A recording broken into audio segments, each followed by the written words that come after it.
رحمت و بخش طلب کرتے ہیں اور اپنے نفس کی شرارتوں اور اعمال کی برائیوں سے اللہ کی پناہ میں آتے ہیں۔ جسے اللہ ہدایت دے اسے کوئی گمراہ کرنے والا نہیں، اور جسے وہ گمراہ کر دے اسے کوئی ہدایت دینے والا نہیں۔ میں گواہی دیتا ہوں کہ اللہ وحدہ لا شریک کے علاوہ کوئی سچا معبود نہیں، اور میں گواہی دیتا ہوں کہ ہمارے نبی محمد صلی اللہ علیہ وسلم کے بندے اور رسول ہیں۔ اللہ تعالیٰ آپ اور آپ کے تمام آل و اصحاب پر بے بہا صلاۃ و سلام نازل فرمائے۔ حمد و ثنا کے بعد اے اللہ کے بندو، اللہ تعالیٰ سے کما حق و ڈرو، کیونکہ اللہ کا ڈر آنکھوں کا نور اور دل و ضمیر کی بقا ہے۔ اے مسلمانوں، اللہ تعالیٰ نے اپنے بندوں کے لیے ایسا دین چنا جس کی روشنی میں وہ اس کی عبادت کرتے ہیں، اور اس دین کو بندوں تک پہنچانے کے لیے اس نے پیغمبروں کو بھیجا۔ تمام علماء اس بات پر متفق ہیں کہ 5 ضروری چیزوں میں سے تحفظ دین سر فہرست ہے، سو اس کا تحفظ مال، جان، عقل اور عزت و آبرو کے تحفظ پر مقدم ہے۔ گزشتہ امتوں میں دین کے تحفظ کی ڈیوٹی صرف انبیاء اور ان کے پیروکاروں کے سپرد تھی، جیسا کہ اللہ تعالیٰ فرماتا ہے ہم نے ہدایت و نور پر مشتمل تورات نازل فرمائی، جس کی روشنی میں اللہ تعالیٰ کے ماننے والے انبیاء علیہم السلام اور اہل اللہ اور علماء فیصلے کرتے تھے، کیونکہ انہیں اللہ کی اس کتاب کی حفاظت کا حکم دیا گیا تھا اور وہ اس پر اقراری گواہ تھے۔ ان انبیاء کی رحلت کے بعد ان کا دین تحریف و تبدیل کا شکار ہو گیا، جبکہ ہماری اس امت کے دین کے اصل کی حفاظت کا اللہ تعالیٰ نے وعدہ کیا ہے، جیسا کہ فرمایا بلا شبہ ہم نے اس قرآن کو نازل کیا اور یقیناً ہم ہی اس کے محافظ ہیں، اور اس حفاظت کے وعدے میں قرآن عظیم کے الفاظ و معانی اور اس کا بیان سنت سب شامل ہے۔ اللہ تعالیٰ نے اشرف المخلوقات کو چنا اور انہیں اس کے ذریعے عزت بخشی، اور ان کے دین کی حفاظت میں مصروف رہنے کو ان کی سب سے عظیم خوبی اور ان کا خصوصی کارنامہ قرار دیا۔ اللہ تعالیٰ نے اس دین کی تبلیغ کے لیے رسولوں اور اپنے مابین جبریل کو واسطہ بنایا، چنانچہ جبریل علیہ السلام نے اپنے اوپر نازل شدہ رب کے کلام کو یاد کیا اور ہمارے نبی محمد صلی اللہ علیہ وسلم پر نازل کیا۔ جبریل نبی مکرم صلی اللہ علیہ وآلہ وسلم کے ساتھ قرآن مجید کا دور ہر سال ایک بار کیا کرتا تھا، جبکہ آپ کی وفات کے سال 2 بار دور کیا۔ پھر آپ نے اسے اس کی اصلی شکل و صورت اور صفت میں منوعاً عطال کیا، جیسا کہ اللہ تعالیٰ نے فرمایا اور بے شک و شبہ یہ قرآن رب العالمین کا نازل فرمایا ہوا ہے، جسے امانت دار فرشتہ لے کر آیا، آپ کے دل پر اترا ہے تاکہ آپ آگاہ کر دینے والوں میں سے ہو جائیں۔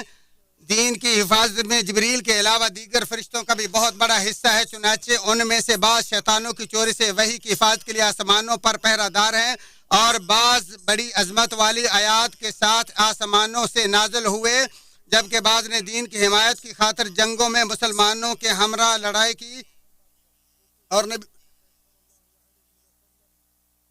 نبیوں انبیاء علیہم السلام نے اللہ تعالیٰ کے حکم کے عین مطابق دین کی حفاظت کی اور اس کے لیے ایسی مشقتیں اٹھائیں جن کو برداشت کرنا ان کے سوا کسی کے بس میں نہیں تھا۔ سو ان میں سے بعض کو اذیتیں پہنچائی گئی اور بعض کو در بدر کر دیا گیا، بعض کی دعوت کو کسی ایک نے بھی قبول نہ کیا، جبکہ بعض کو تو قتل ہی کر دیا گیا۔ ارشاد باری تعالیٰ، اے پیغمبر صلی اللہ علیہ وسلم آپ بھی اسی طرح صبر کریں جس طرح اولو العزم پیغمبروں نے صبر کیا۔ ہمارے نبی محمد صلی اللہ علیہ وآلہ وسلم تو اپنے رب کی نازل کردہ شریعت کی حفاظت پر بہت زیادہ حریص تھے، لہذا جبریل علیہ السلام آپ پر وحی اتارتے تو آپ نسیان کے خوف سے اس کے ساتھ ساتھ پڑھنے میں بہت جلدی کرتے، تو آپ کے لیے قرآن کے بآسانی حفظ کی گارنٹی دیتے ہوئے آپ کے رب نے فرمایا، اے نبی آپ قرآن کو جلدی جلدی یاد کرنے کے لیے اپنی زبان کو حرکت نہ دیں، اس کا جمع کرنا اور آپ کی زبان سے پڑھنا ہمارے ذمہ ہے۔ ہم جب اسے پڑھ لیں تو آپ اس کے پڑھنے کی پیروی کریں، پھر اس کا واضح کر دینا ہمارے ذمہ ہے۔ یقیناً نبی اکرم صلی اللہ علیہ وسلم نے اس دین کی حفاظت اور اپنی امت تک پہنچانے کے بداش میں سنگین اذیتوں کا سامنا کیا۔ آپ پر جھوٹا اور نجومی ہونے کی تہمت لگائی گئی، آپ کی عزت، آبرو اور عقل کو تانا تشنی کا نشانہ بنایا گیا، وطن سے نکالا گیا، آپ پر جادو کیا گیا، آپ پر دشمنوں نے وار کیے، آپ سے آپ کی قوم نے لڑائی کی، آپ کا سر زخمی کر دیا گیا، آپ کے اگلے دانت شہید کر دیے گئے، آپ کے سامنے آپ کے صحابہ کو شہید کر دیا گیا۔ نبی اکرم صلی اللہ علیہ وآلہ وسلم اپنے صحابہ کو قرآن یاد کرنے اور اس کا دھیان رکھنے کا ہمیشہ حکم دیتے، نیز انہیں قرآن و سنت کے لکھنے کی اجازت دے رکھی تھی اور ان کو اس کی تبلیغ کا حکم دیا تھا۔ حکم دیتے ہوئے فرمایا، جیسا کہ فرمایا میری طرف سے پہنچائے، اگرچہ وہ ایک آیت ہی کیوں نہ ہو۔ بخاری شریف۔ چنانچہ صحابہ کرام رضی اللہ عنہم اس دین کی حفاظت میں انتہائی حرص سے کام لیا۔ حفاظت دین کی خاطر صحابہ نے جن جن مصائب کا سامنا کیا وہ کسی اور کی طاقت سے باہر ہے، تو انہوں نے قرآن کریم کو پتھروں، ہڈیوں اور چمڑوں پر لکھا، اپنے سینوں میں حفظ کیا اور اپنے ماں باپ پہنچانے تک بالکل اپنے بعد والوں تک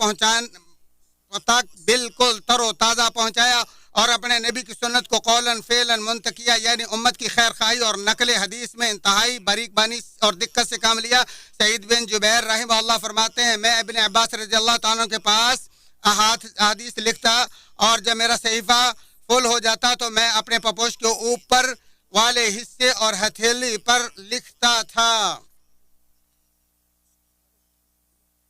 شیخ الاسلام رحمہ اللہ فرماتے ہیں، مسلمانوں کو آج سے لے کر قیامت تک جو بھی خیر و بلائی نصیب ہوئی ہے، جیسے ایمان، اسلام، قرآن، علم و معارف، عبادات، جنت کا داخلہ اور جہنم سے نجات، یہ سب کچھ دین کے پہنچانے میں صحابہ کرام کی بابرکت کاوشوں کی بدولت ہے۔ پھر ان کے بعد اللہ تعالیٰ نے حفاظت دین کے لیے ایسے علماء مقرر کیے جو رنگ، جنس اور قوم و وطن کے تمام تر امتیازات سے بالا تر تھے، بلکہ ان میں چھوٹے بڑے، امیر غریب، آزاد غلام، باحیثیت بے حیثیت، صحیح سالم، اندھے کانے، لنگڑے اور بہرے سب شامل تھے، جو دیانتداری پر متحد ہو کر دین کی حفاظت اور لوگوں کو سکھانے کے لیے مختلف ملکوں اور شہروں میں پھیل گئے، تو انہوں نے دینی تعلیمات کو لکھا، یاد کیا اور اس کے حصول کے لیے سفر کیے، فقر و فاقہ، خطرات اور تکالیف برداشت کی اور اپنی جانوں، مالوں اور عمروں کی قربانی دے کر اس دین کے حصول کی آیت و نشانی بن گئے جس کی حفاظت کا اللہ تعالی نے وعدہ کیا تھا۔ ہر قسم کے علماء نے اپنے فن میں خوب مہارت حاصل کی، جبکہ ان کی اکثریت نے تو کئی علوم کو جمع کیا، بلکہ ان میں وہ دنیاوی علوم بھی شامل کر لیے جو خلق خدا کے لیے نفع بخش تھے۔ قرآن و تفسیر کے اسپیشلسٹوں نے قرآن کے الفاظ و حروف کو شمار کیا، ہر مفرد و مرکب الفاظ کے معانی بیان کیے، اس کی مشابہ آیات اور قراتوں کو مرتب کیا، اس کی ادائیگی کے طریقوں، اس کے حروف کی تجوید اور حسن تلاوت کے لیے جو بھی لازمی تھا اس میں خوب مہارت حاصل کی۔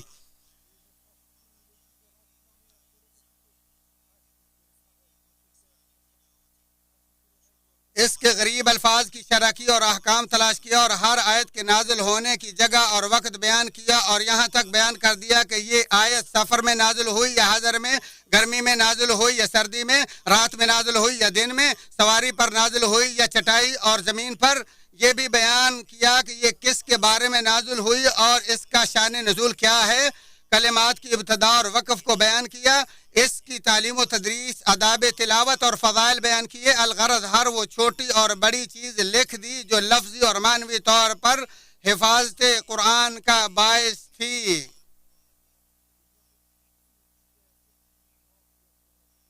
علی بن عبید اللہ رحمہ اللہ فرماتے، محمد بن جریر رحمہ اللہ اپنی تفسیر لکھنے میں 40 سال تک مصروف رہے۔ علماء نقل و تنقید، علم روایت و سنت کے لیے میدان میں نکلے اور انہوں نے تمام شہروں کا چکر لگایا اور پردیس کی تلخیوں اور حالات کی سنگینیوں پر صبر کرتے ہوئے کام کیا، اور ان میں سے امام احمد بن حنبل کو تو مسند جمع کرنے کے لیے دنیا کا 2 بار چکر لگانا پڑا، تو انہوں نے نبی مکرم صلی اللہ علیہ وآلہ وسلم کے اقوال و افعال اور تقریرات کو حفظ کیا، ان کے الفاظ و روایات، راویوں کے اختلاف و اتفاق اور ان کے بعض کی بات سے کمی بیشی کو ضبط کر دیا۔ تو نبی کریم صلی اللہ علیہ وسلم کی کوئی بات، کوئی خبر، کوئی حادثہ، کوئی قصہ، کوئی حالت یا کوئی صفت یا کوئی چیز ایسی نہ تھی جو ان سے چھوٹ گئی ہو۔ ابو حاتم رازی رحمہ اللہ فرماتے ہیں طلب حدیث کے لیے میرا پہلا سفر 7 سال کی عمر میں تھا، اور جو میں نے پیدل سفر کیا جب اسے شمار کیا تو وہ 1000 فرسخ یعنی 8000 کلومیٹر سے زیادہ تھا، اور ابھی تک میں مسلسل گن ہی رہا تھا کہ جب 1000 فرسخ سے زیادہ ہوا تو میں نے گننا ہی چھوڑ دیا۔ تو نبی صلی اللہ علیہ وسلم کی کوئی سنت یا طریقہ ان سے مس نہ ہو سکا، چنانچہ انہوں نے احادیث کو جمع کیا اور ہزاروں روایات سے چن کر صحاح، مسانید، سنن، معاجم اور مصنفات تصنیف کی، اور فن حدیث کے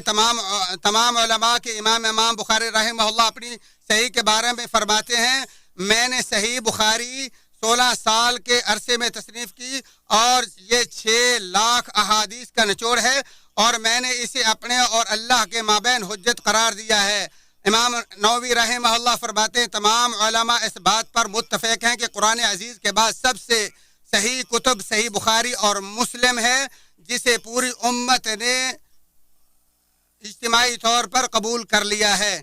اور بڑے بڑے علماء نے احادیث کے معانی بیان کیے، راویوں پر بحث کی، ان کے مراتب بیان کیے، پیچیدگیوں کو واضح کیا، ابہاموں کو دور کیا، اور تحریف و خطا سے پردہ اٹھایا۔ وہ سنت کے پاسبان اور اس سے جھوٹ اور رد و بدل کو دور بھگانے والے تھے، سو انہوں نے ذرا برابر جھوٹ بھی پھیلنے نہیں دیا۔ ضعیف سے صحیح کی پہچان اور اسناد کی وجہ سے یہ امت دیگر تمام امتوں سے ممتاز ہوئی، جبکہ اس امت سے پہلے نہ تو اسناد تھی اور نہ ہی اقوال انبیاء اور ان پر زیادتی میں کوئی امتیاز تھا۔ سفیان ثوری رحمہ اللہ فرماتے فرشتے آسمانوں پر اور اصحاب حدیث زمین پر پہرے دار ہیں۔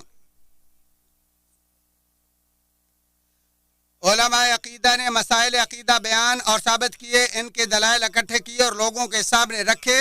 اور ان کے لیے اللہ تعالیٰ کی ربوبیت اور اس کے اسماء و صفات بیان کیے، اور یہ بیان کیا کہ اللہ کی الوہیت، ربوبیت اور اسماء و صفات کے لیے لازم ہے، اور انہوں نے عقل و نقل کو یکجا کرنے کا شبہ پیدا کرنے والوں کی شبہات کا رد کیا، اور فقہاء نے اپنی روشن فہم و فراست سے قرآن و حدیث سے استنباط کا راستہ ہموار کیا، اور فقہ کے ایسے اصول اور جامع قواعد وضع کیے، اور ان سے ملتی جلتی ان چیزوں کو جمع کیا جو نصوص سے احکام کے نکالنے کا آلہ اور فہم صحیح کا معیار تھے۔ نیز انہوں نے افعال مکلفین کے احکام بیان کیے، اور ان کے بآسانی پہچان کی غرض سے ان کو مختلف فروعات میں تقسیم کیا، پیش آمدہ فقہی مسائل کو نصوص پر قیاس کیا، اور عبادات و معاملات کی تفاصیل واضح کی۔ لغت ایک ایسا اعلیٰ علم ہے جس پر سمجھ، بوجھ، تبلیغ اور نقل کا انحصار ہے، تو علماء نے وہی کو اس کے لیے مصدر اول قرار دیا، پھر عربوں کے منہ سے الفاظ لغت تلاش کیے، ان کو جمع کیا اور ترتیب دی، ان کے معنی بیان کیے اور قریب کیا، غلط اور صحیح میں فرق کیا۔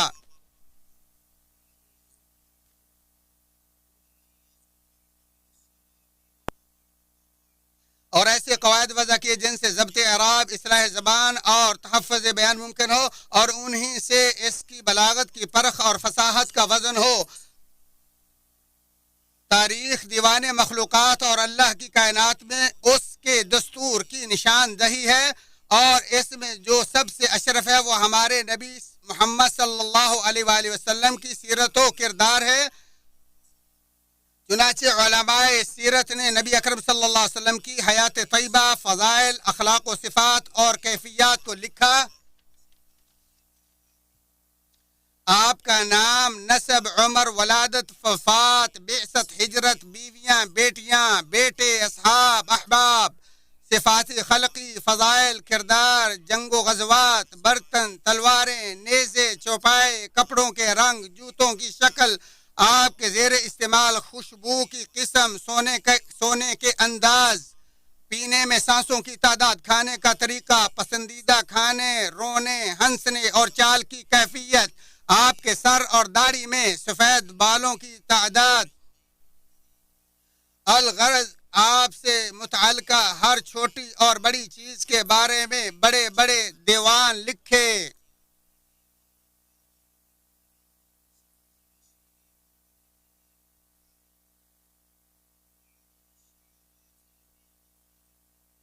اور ابھی تک علماء نسل در نسل دین کی حفاظت اور اسے اپنے بعد والوں کی طرف منتقل کرنے پر ڈٹے ہوئے ہیں، اور انہوں نے علم و عبادت دونوں پر بیک وقت محنت کی۔ شیخ الاسلام رحمہ اللہ فجر پڑھ کر تقریباً آدھے دن تک ذکر الہی میں مشغول رہتے تھے۔ نیز انہوں نے وقت کی قربانی دی اور مسائل پر صبر کیا اور کتابیں لکھی۔ ابن جوزی رحمہ اللہ نے اپنے ہاتھ سے 2000 سے زیادہ مجلدات لکھی۔ ابن کثیر رحمہ اللہ اپنی کتاب جامع المسانید کے بارے میں فرماتے ہیں، ابھی تک میں یہ رات میں لکھ رہا ہوں اور چراغ ٹمٹما رہا ہے، یعنی کمزور پڑ چکا ہے، اور میں لکھتا رہا یہاں تک کہ میری بینائی بھی جاتی رہی۔ امام مالک طلب حدیث میں اس حد تک پہنچے کہ اپنے گھر کی چھت توڑ کر لکڑیاں تک بیچ ڈالیں۔ شعبی رحمہ اللہ سے پوچھا گیا، یہ سارا علم آپ کے پاس کہاں سے آیا؟ تو انہوں نے کہا، پہاڑوں جیسے صبر سے مختلف شہروں میں گھومنے سے۔ اور جس نے ان علماء کی سیرت پر نظر دوڑائی اس نے سمجھا یہ کوئی خیالی مثال یا مبالغہ آرا کہانی ہے۔ بڑے بڑے عظیم علماء کے ذریعے نبی مکرم صلی اللہ علیہ وسلم کی یہ پیشین گوئی ثابت ہوئی کہ بلا شبہ یہ دین وہاں تک پہنچ جائے گا جہاں تک شب و روز کی رسائی ہے، اور اللہ تعالیٰ اسے ہر گاؤں اور شہر میں داخل کر دے گا۔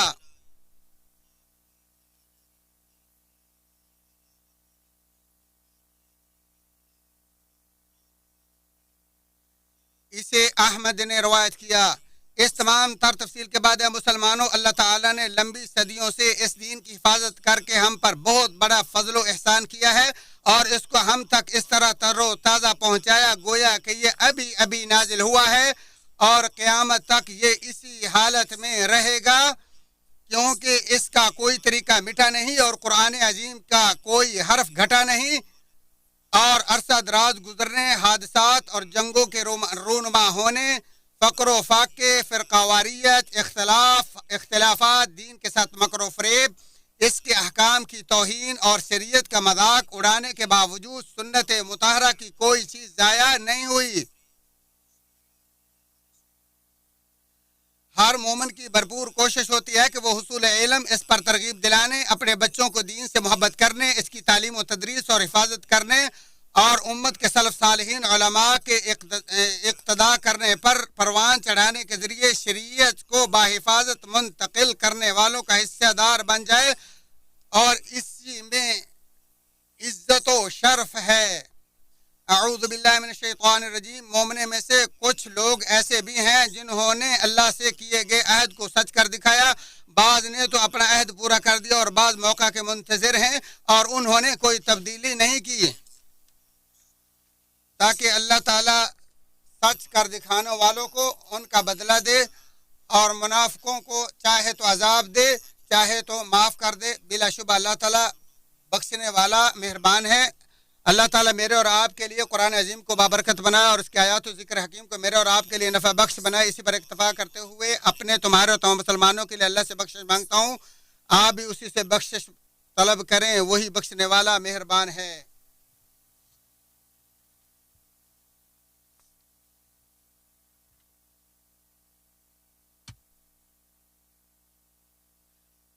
اللہ کے احسانات پر اس کی تعریف اور توفیق و انعامات پر اس کا شکر ہے۔ میں گواہی دیتا ہوں کہ اللہ وحدہ لا شریک کے علاوہ کوئی سچا معبود نہیں، وہی عظیم الشان ہے، اور میں گواہی دیتا ہوں کہ ہمارے نبی محمد صلی اللہ علیہ وسلم اس کے بندے اور رسول ہیں۔ اللہ تعالیٰ آپ اور آپ کی تمام آل و اصحاب پر بے بہا صلاۃ و سلام نازل فرمائے۔ اے مسلمانوں، بندوں پر اللہ کا شکر ادا کرنا واجب و ضروری ہے، کیونکہ اسی نے ان کے لیے دین اسلام کو محفوظ رکھا اور انہیں اس کی پیروی کی توفیق بخشی، سو اسی میں ان کی سعادت دارین ہے۔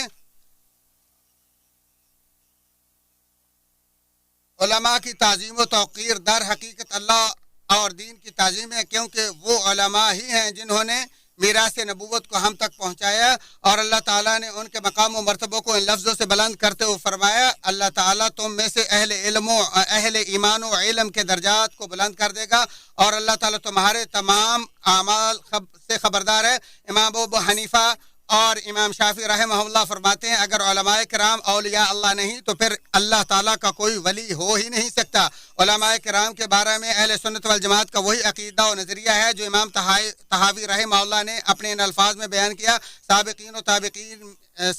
و تابعین میں سے علماء سلف اور ان کے بعد اہل حدیث اور اہل فقہ نظر ہستیوں کا تذکرہ انتہائی خوبصورت